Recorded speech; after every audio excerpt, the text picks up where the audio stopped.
Why do we got to do this? Because if we don't put these things in place, the business isn't going to run without you, and you're literally going to be a prisoner to your business. Until right now, this very moment, contractors have always been on their own, not as tradespeople, but being alone and knowing how to take their business to the next level. They call us working class, they call us blue collar. They say that we don't have the smarts to become the business owner that we're meant to be. That is such bullshit. You have the ability. You're more than any of that. The question really is, where do you get the insights that you need specific to contracting to systemize your business so you can get your profits to pay for your freedom? I'm Andrew Houston. I'm going to show you how to make more profits, how to get more control, how to get more freedom in the simplest, quickest way possible without any of that bullshit. Welcome to the No Bullshit Podcast for Contractors. Listen up, level up, and if you learn something, like the video, subscribe to the channel, change your business, change your life. Hey, Rockstars, Andrew Houston here with another No Bullshit Podcast. Here's what I got for you today. Stop wasting your time chasing your guys. Look, guys, we're going to get into this today. I'm going to give you some tips and tricks and ways to just stop it. Like, stop your team, not doing what it is that you want them to do. It's such a waste of time, having to be drawn back into fixing people's errors, maybe that they didn't clean up the job site right the first time. The list goes on and on and on. This could be in the office, admin work, could be your foreman's, could be your, the guys actually, your techs doing the actual work. It could be the guys cleaning up the job site to, even people delivering the material. Simple things to the most complex things. So that's what we're going to be talking about today on today's No Bullshit Podcast.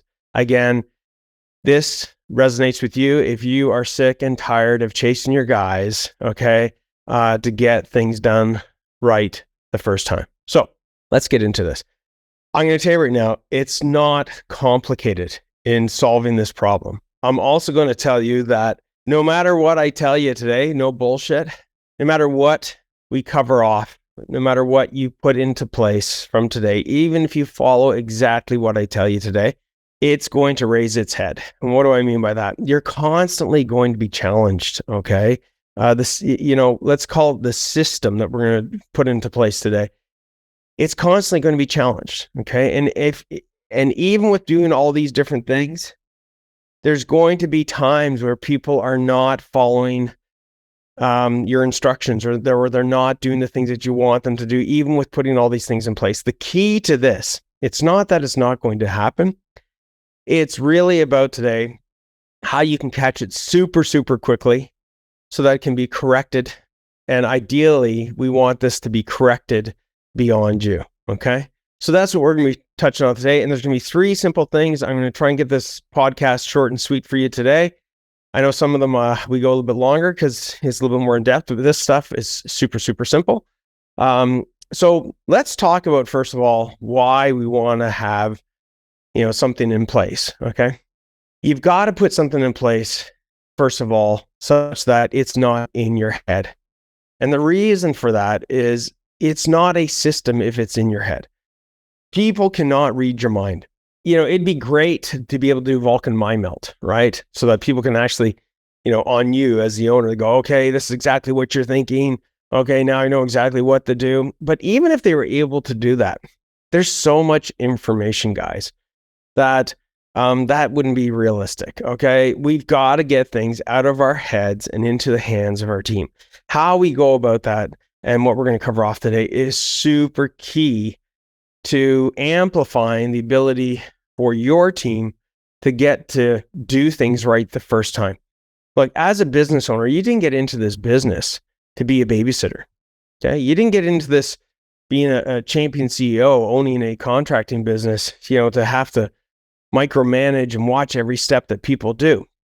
And yet it feels like that's what we have to do. Like, we have to constantly, be watching people, constantly be, lying in bed thinking about, did Jimmy do the job right? Did Sarah put the right safety measures in place? And the list goes on and on and on and on, from whether it's the office, whether it's the field, in so many different areas. Okay. So why do we got to do this? Because if we don't put these things in place, the business isn't going to run without you, and you're literally going to be a prisoner to your business. There's lots of other reasons why. Financially, you're not going to be able to work on the things as a champion CEO, on the higher level, higher value things, the strategic things that your team needs. You're not going to have the time to lead your team, and you're not going to be able to get that control and freedom and wealth out of your business that really you got into business for in the first place. So here's some of the things that we want to go through, okay? So that's a little bit about the why, okay? What do we got to consider here? There's 3 core things that we want to consider. And I'm going to look over at my notes here just to make sure that, we're nailing all these things to the level of detail that I want to make sure you guys walk away with. So the first one, and we applied this here, Profit for Contractors. We applied this, in the contracting business that we had, and these are things that you definitely got to put into play. Okay, if you don't do these things, I'm telling you, back to what we talked about earlier, you're going to constantly get sucked into this vortex of fixing problems, babysitting, micromanaging, and doing all the things that you shouldn't be doing as a champion CEO. Okay. So the first one is regular monitoring. Now, when I say regular monitoring, there's one that goes a little bit before this. You're like, regular monitoring. Well, there's one that goes before this. If your response when I said regular monitoring, okay, and evaluation, you're like, of what? If your response was of what, then you've got a step that comes before the one I just mentioned, being regular monitoring. What am I talking about? I'm talking about putting a system, a process in place. If you heard me go regular monitoring, and evaluation, and you were like, oh man, of my systems, of my processes, then you're already ahead of the game. All right. But if you responded going of what, in the sense that you don't have, documented processes and guidelines in place, then you've got to get those in place. All right. And this comes back to getting this stuff out of your head and into the hands of your team. So I don't care if it's taking out the trash. I don't care if it's cleaning the trucks, guys. I don't care if it's restocking the trucks, the simplest thing. I don't care if it's cleaning the toilets. And let's talk about that for a second. Documenting and creating policies and processes in place supports, putting a system in place that can actually be monitored, okay, which is step 2. You've got to document things. It's funny, if you go into McDonald's, I don't go into it that often, but I went into it, we were traveling on the weekend and we just had to stop in and go to the washroom or whatever. And listen, I got nothing against it if you go in the McDonald's, whatever, but went in and went to the washroom, and as I'm leaving, on the back of the door is a little tiny check sheet, and it's got, when was it cleaned? It details, here's when it has to get cleaned, at what time. It has the person has to sign off saying that, hey, I'm the one that cleaned it. They have to sign in and put the time that they cleaned it and the date. So there's a level of accountability, but there's a system in place, you see. We've got to get things out of our head and get systems created. Now, whether that's us creating it or whether that's our team members creating it, we're going to touch on that in just a second, a little bit of how to go about doing that. But you've got to have systems in place, guys.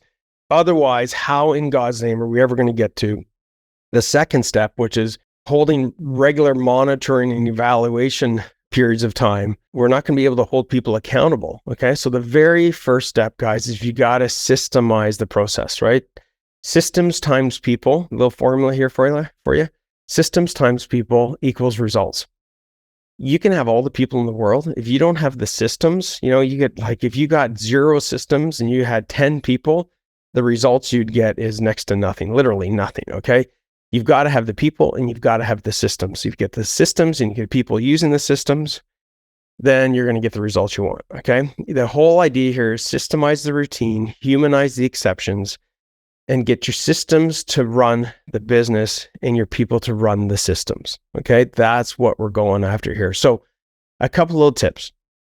If you don't have that many systems in place, pick one of the areas that's causing you the most amount of problem. And ideally, if you can pick an area that's, in your perspective, a simple area. Like, let's say you had 5 areas that came to mind. Oh man, it's guys don't follow my quoting process. Guys don't, start the job properly, or they're not running the jobs properly. And then there's other areas where they're not maybe, keeping the shop clean, which are lower skilled, lower level things. It could be stocking the truck. And when it comes to creating a system, don't try and pick the most complex thing to systemize, okay?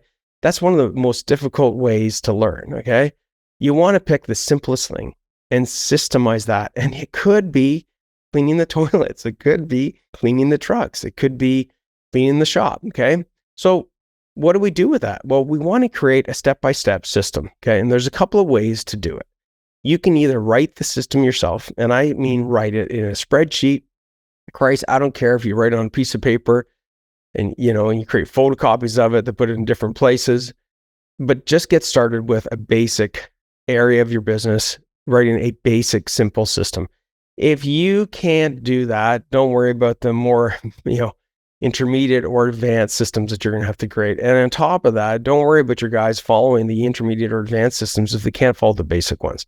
So again, first place to start, create systems step by step. And how do you go about doing that? Either you can write down these steps yourself, okay? And just getting these things out of your head onto a piece of paper or into a spreadsheet, into a Word document, whatever's the easiest for you.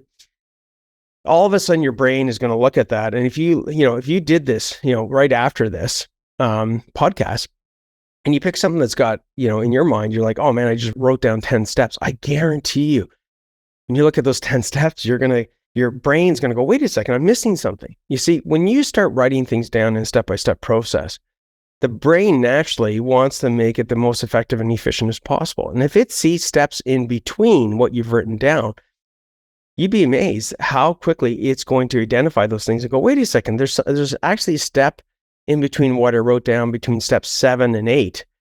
Maybe it's 7A, 7B, but you're going to see things at the level that you need to. Okay, our brains work off of visual, kinesthetic, and auditory. That's the most optimal, environment for our brains to work.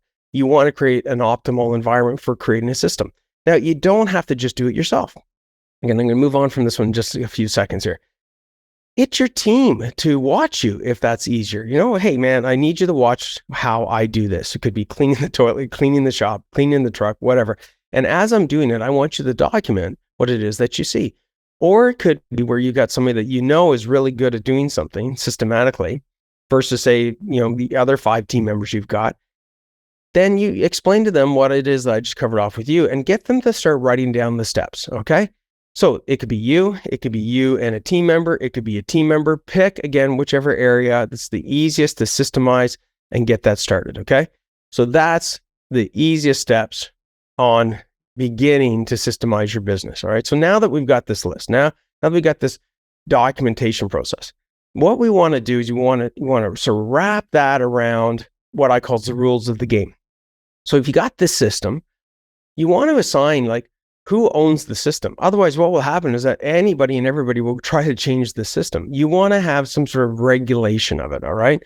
So have some rules and regulations around who can edit it, who's the point person that owns that system. That way, if there's any questions, any issues, anything that needs improvement, now it's in a controlled environment, and now you can hold that person accountable to owning that system, all right? Now, let's go into step number 2, which I mentioned earlier in this podcast, regular evaluation.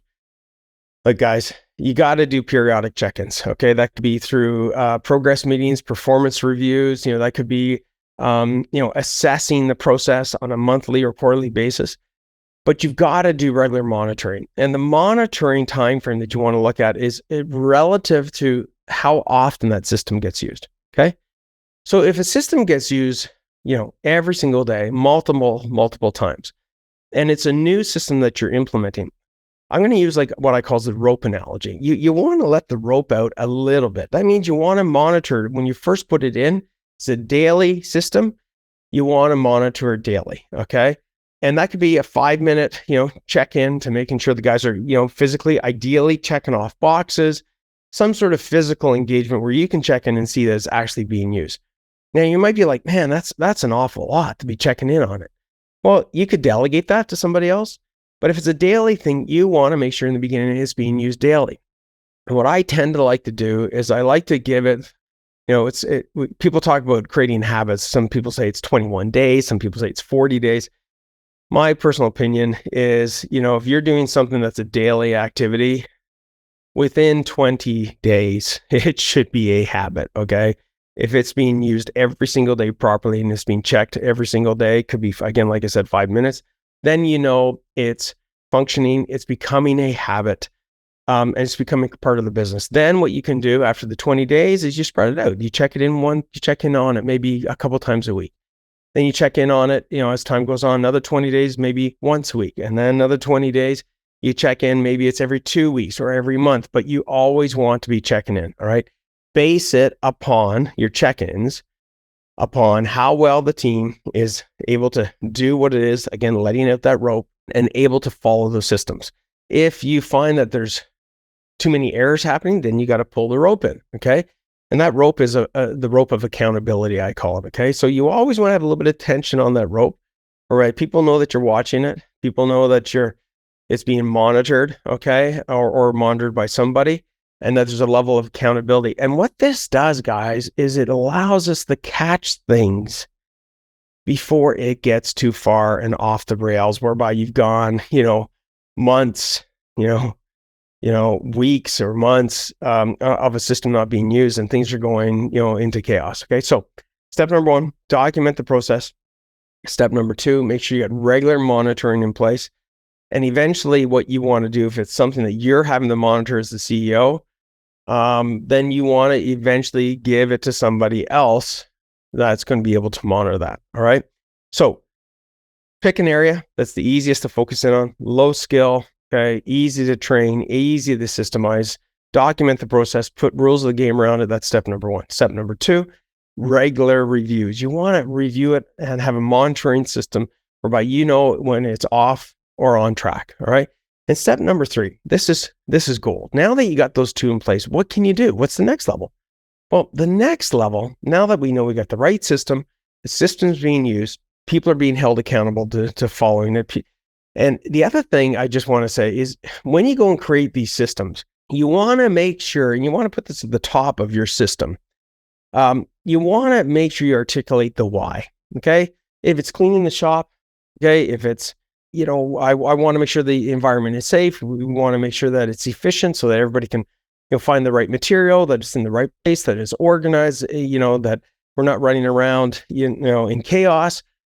Get your team to participate in the why behind the system, how it's going to benefit them. And that will go huge in having your success of people following it. Like if people don't see that there's a benefit for them to use something, and the only reason they're doing it is because we're forcing it upon them. As soon as we turn our backs for freaking 5 seconds, it's not going to be used. So make sure that you get your team involved. If it's a system that your team is going to be using and you want them to enforce and apply, make sure that they're really clear on the why and get their input. Like, hey man, how would this system benefit you? Use examples of when things didn't go right because of not having the system and the chaos it created, and really trying to articulate the pain point, the frustrations, the challenges of not having this in place, of the effect onto the team members. Okay. So that's that. Now let's talk about number 3. Number 3, key performance indicators. The purpose of these key performance indicators, guys, is to establish metrics against the system being successful. You want to have results-based systems so that, hey, we're using this system so that we're going to meet certain deadlines, or maybe it's to reduce certain error rates, or maybe it's customer satisfaction, or maybe it's efficiency indicators. But you want to have key performance indicators attached to each one of those systems. Because if you don't, then you're not striving towards the result that you're trying to get out of the system. And it has to be measurable. It could be a percentage, could be a value, we want something increased or something decreased. Okay. It could be, within a certain range of something, but you want to pick, it could be a time frame. You want to pick a very specific metric that's measurable. Okay. And this goes back to the regular monitoring, right? The key performance indicators, what they do for an owner and what they do for leaders of a company is they allow you to be tracking to those key performance indicators, to those results. And what happens is you're able to, as an owner, just look at the dashboard, and looking at the dashboard, at a glance will tell you if something is red light, green light, yellow. In other words, if something's on track, off track, or ahead of schedule, or doing better than what you thought. And it just makes it super simple. Take your dashboard in your car, right? You don't know all the electronics that's going on. You don't know all the processing that's going on. You don't know all the little, software systems that are being used inside your vehicle, right? But you're like the champion CEO of your vehicle when you're driving it. And you know if it's low on gas. You know if it's about to overheat. You know if you're speeding because you're looking at the dashboard. You're looking at those key performance indicators, all right? So guys, stop the bullshit of chasing your guys to make sure that things get done properly. Put in these steps, okay? Document the processes, have guidelines, number one. Number two, regular monitoring and evaluation. And number three, performance metrics, i.e. key performance indicators, so that you can track and make sure things are going in the right direction. I'm going to tell you, it's going to be a game changer for your business. It's also going to create a culture of accountability. It's going to create a culture of, performance, okay? To get the results that you want out of your business. And remember, systems run your business. People run the systems, and your job is to lead your team. All right, this is Andrew Houston with another No Bullshit podcast for contractors. Pick one of these steps, okay? Assess what you currently have in place. It could be, guys, I'll wrap this up with a simple little thing. Take a spreadsheet or a piece of paper. Write down all the areas that require systems in your business, okay? And get the help from other people. You can delegate some of this to your team. Hey, Mr. Foreman, write down some of the key things that we need to systemize for you to be successful as a foreman. Hey, admin person, hey, techs, hey, Jimmy or Sarah cleaning the shop, okay? Create a list of these different areas of your business that need to be systemized, okay? So now you got this list, okay? Here's the list for quoting, here's the list for running jobs, here's the list for admin work and paperwork and stuff. Then what you want to do is you want to create another column going, do we have a system in place? Check it off. It's either a yes or a no. No, next column, is there something in place where we're regularly monitoring these systems? It's either a yes or no.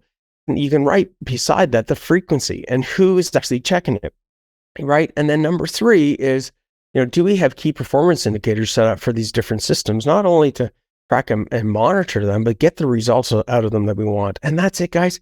Simplify it. Put this shit up on a whiteboard, put it on a piece of paper. Don't overcomplicate it.